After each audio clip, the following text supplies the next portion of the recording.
ప్రధాని మోదీ నేతృత్వంలో దేశం అన్ని రంగాల్లో దూసుకుపోతుందన్నారు కేంద్ర మంత్రి కిషన్ రెడ్డి.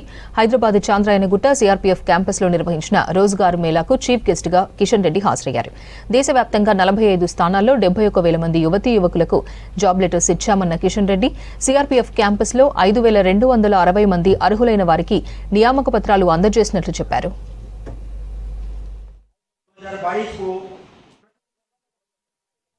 వివిధ ప్రభుత్వ శాఖలకు సంబంధించి మంత్రిత్వ శాఖలకు సంబంధించినటువంటి ఖాళీల భర్తీ చేసేటువంటి విషయంలో ప్రధానమంత్రి గారు నేరుగా నిరుద్యోగ యువతకు ఉద్యోగ నియామక పత్రాలు అందజేయడం జరిగింది.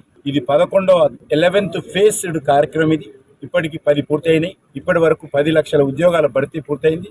ఇది కంటిన్యూగా ప్రతి నెల ఈ రకమైనటువంటి ఉద్యోగ నియామక పత్రాలు ఇచ్చేటువంటి కార్యక్రమం కొనసాగిస్తాము.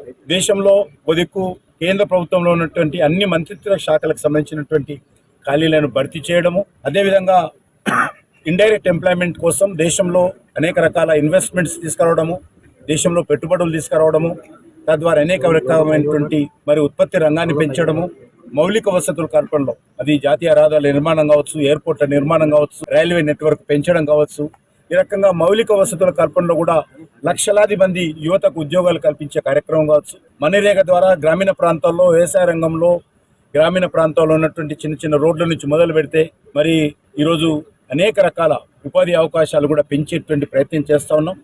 దేశంలో ఈరోజు ఒక శక్తిశాలి దేశంగా మనం ఎదగాలంటే ప్రతి ఒక్క వ్యక్తి యొక్క ఉపయోగ శక్తిని ఉపయోగించుకోవాల్సినటువంటి అవసరం ఉంది. ఆ దిశలో ఈరోజు అనేక కార్యక్రమాలు, అది ముద్ర యోజన ద్వారా కావచ్చు, లేకపోతే వ్యవసాయ రంగానికి ప్రోత్సాహం కల్పించే విషయం కావచ్చు, రైతులు ఉపయోగించేటువంటి ఎరువులకు సబ్సిడీ ఇచ్చేటువంటి విషయంలో కావచ్చు, రైతులు పండించినటువంటి పంటలను కేంద్ర ప్రభుత్వం కొనుగోలు చేయడం కావచ్చు, ఎంఎస్పీ రైతులతో రైతాంగానికి పండించినటువంటి పంటలకు ఈరోజు 70%, 80% గత 10 సంవత్సరాలలో ఎంఎస్పీ పెంచి రైతుల ఉత్పత్తులను మేము కొనుగోలు చేస్తా ఉన్నాం. ఆ రకంగా దేశం ఈరోజు మరి యువశక్తిని పూర్తిగా ఉపయోగించి దేశ అభివృద్ధిలో వాళ్ళను భాగస్వాములు చేయాలనేటువంటి ప్రయత్నం చేస్తాం.